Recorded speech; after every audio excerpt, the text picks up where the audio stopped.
যারা সর্বভোগী ভবিষ্যৎ জনময় যারা বলুন আপনার সুবহানাল্লাহ।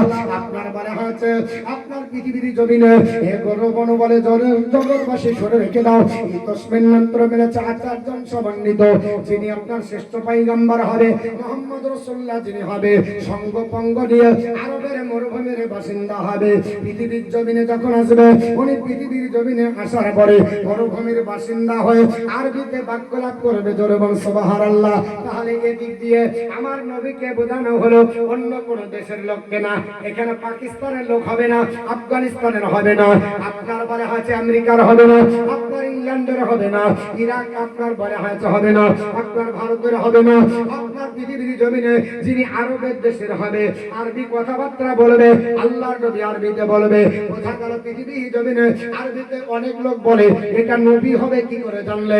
তিনি বললেন জগৎবাসীরা আরবিতে শুধু কথাই নাই, নবী যখন পৃথিবীতে আসবে সঙ্গ পঙ্গ নিয়ে আসবে সাহাবায়ে কেরাম হবে।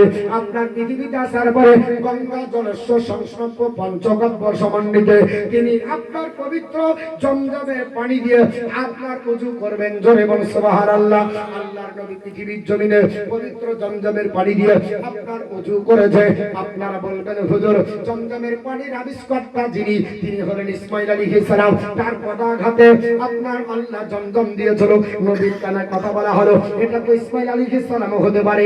ঐতিহাসিক কুদরতুল্লাহ বলে না না আপনার গুরু মনে বলেছে নবী আমার জমজমের পানি দিয়ে ওযু করেছে। শুধু তাই নয় আল্লাহ পাক পৃথিবীর জমিনে আমার নবীকে যে ইন্ডিকেট করে আপনার বলে হচ্ছে বোঝানো হবে এটা আমার আল্লাহ পাকের ইচ্ছা। বাবা পৃথিবীর জমিনে ঐতিহাসিক কুদরতুল্লাহ বলে পৃথিবীর জমিনে তিনি যখন এসেছিলেন আপনার বলে হচ্ছে পঞ্চগব্য সমন্বিত পাঁচ ওয়াক্ত নামাজ পড়েছে জোরে বল সুবহানাল্লাহ।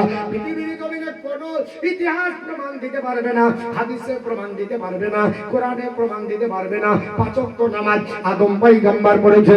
না না পাঁচ ওয়াক্ত নামাজ আদম পয়গম্বর পড়েনি, শীষ পয়গম্বর পড়েনি, নূহ পয়গম্বর পড়েনি, হুদ পয়গম্বর পড়েনি, লূত পয়গম্বর পড়েনি, সালেহ পয়গম্বর পড়েনি, শুআয়ব আলাইহিস সালাম পড়েনি, ইব্রাহিম আলাইহিস সালাম পড়েনি, ইসমাঈল আলাইহিস সালাম পড়েনি, হযরত জাকারিয়া পয়গম্বর পড়েনি, ইয়াহইয়া পয়গম্বর পড়েনি, দাউদ পয়গম্বর পড়েনি, হযরত সুলাইমান পয়গম্বর পড়েনি, মুসা কালিমুল্লাহ পড়েনি, ঈসা রূহুল্লাহ পড়েনি, হারুন আলাইহিস সালাম পড়েনি। সবার নামাজের এক একটা ধারা ছিল।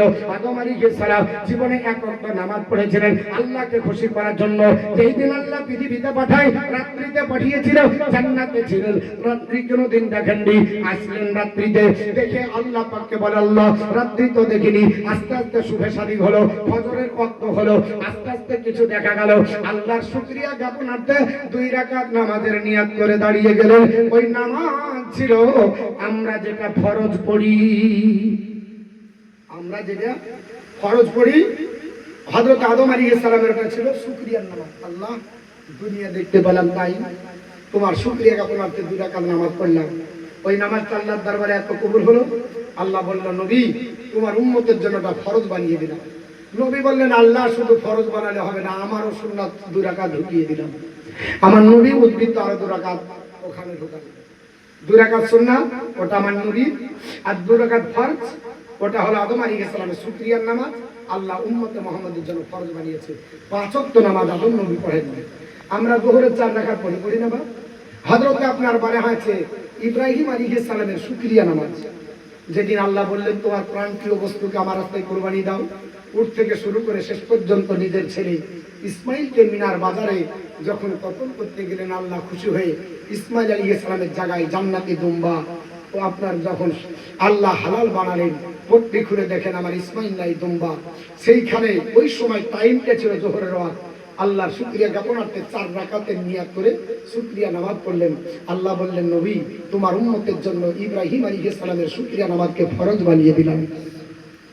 4 রাকাত আমরা আসরের নামাজ পড়ি, এটা হচ্ছে উজাইর আলাইহিস সালামের শুকরিয়া নামাজ।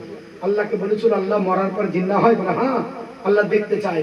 100 বছর পরে আল্লাহ তাকে জিন্দা করেছিলেন। কিনার আপনার গাধা পর্যন্ত মাটিতে মিশিয়ে গেছিল হাড্ডি পর্যন্ত, শেষ পর্যন্ত ওই হাড্ডি থেকে আবার গাধা হয়। তিনার বাড়ি থেকে চিনতে পারে না, শেষ পর্যন্ত তাওরাত কিতাব যখন পড়ে বুঝতে পারে। শেষ পর্যন্ত তিনি যখন বুঝতে পারলেন তারপরে তিনি আল্লাহর শুকরিয়া জ্ঞাপনার্থে ওই যে সময় জিন্দা হয়েছিলেন টাইম পেয়েছিল আসর রওয়ার, ওই সময়তে তিনি 4 রাকাতের নিয়াজ শুকরিয়া নামাজ পড়লেন। আল্লাহ কিয়ামত পর্যন্ত উম্মত মুহাম্মদীর জন্য ফরজ বানিয়ে দিলেন। পৃথিবীর জমিনে মাগরিবের নামাজ 3 রাকাত পড়ি, এখানে ইখতিলাফ মত আছে। দাউদ আলাইহিস সালামের, কেউ বলেছে হযরত আইয়ুব আলাইহিস সালামের। আল্লাহ পাক 18 বছর ধরে হযরতে আইয়ুব আলাইহিস সালামকে অসুস্থ রেখেছিলেন।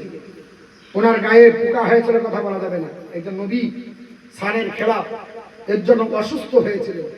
শব্দটা ব্যবহার করতে হবে, নবীর শানের খেলাফ, গুনাহ হয়ে যাবে। তো নবী পাক বিশ্ব নবীর আপনার এই যে 5 ওয়াক্ত নামাজের সিস্টেমটা কিভাবে আসলো? হযরত আপনার আইয়ুব আলাইহিস সালাম 18 বছর পরে যে সময়ে তিনি সুস্থ লাভ করেছিলেন, সেই সময়টা ছিল মাগরিবের সময়, সূর্য অস্তমিত যাওয়ার সময়। তাই তিনি 3 রাকাতের নিয়াত করে আল্লাহর শুকরিয়া আদায় করলেন, আল্লাহ উম্মতে মুহাম্মদীর জন্য ফরজ বানিয়ে দিলেন। আর এশার নামাজ যে ফরজ, এটা আমার নবী পড়েছেন, কিন্তু 5 ওয়াক্ত নামাজ কেউ পড়েনি। গুরু মনে বলছে তিনি 5 ওয়াক্ত নামাজ পড়বে, তার কোনো নবীকে বোঝানো হয়নি, আমার নবীকে বোঝানো হয়েছে। 5 ওয়াক্ত নামাজ আমার নবী পড়েছে। শুধু তাই নয়, লিঙ্গ ছেদে শিখাহীন, তার লিঙ্গের অগ্রভাগ ছেদন থাকবে। পৃথিবীর ইতিহাসে প্রমাণ নাই লিঙ্গের অগ্রভাগ ছেদন কারো আছে। নবী লিঙ্গের অগ্রভাগ ছেদন অবস্থায় মায়ের পেট থেকে জন্ম, এবং নবী আপনার বলে হচ্ছে নাভি মায়ের সঙ্গে যুক্ত থাকবে না, কাটা থাকবে। শিখাবিহীন মানে টিকিবিহীন, শিখা থাকবে না। উচ্চালাপি সর্বভূতি ভবিষ্যতে জন্মায়। 5 ওয়াক্ত আযান যে শান্তির পতাকার তলে জায়গা দেবে। 5 ওয়াক্ত আযান নবীর জামানায় মদিনাতে হয়েছে, কোন নবীর জামানায় ছিল না। তাহলে বোঝা গেল সবই আমার নবীকে বোঝানো হয়েছে। অনেক কিছু বলতে বলতে বলে ফেললাম, একটা পার করে দিয়েছি বাপ। তো বলছিলাম যে এই ছেলেটার ঘটনা, ছেলেটার কথা শুনে সবাই মুসলমান হয়ে গেল। বাদশাহ আপনার চিন্তা করছে, আরে কেউ করতে বান্দর হলো, আমি ইসলাম না, আমি 2 ঘন্টার বেশি বলি না। আপনাদের আজকের চাহিদা দেখে আমি 3 ঘন্টা আপনার কাছাকাছি করছি না। বাপ আমার প্রত্যেকদিন প্রোগ্রাম শোনেন,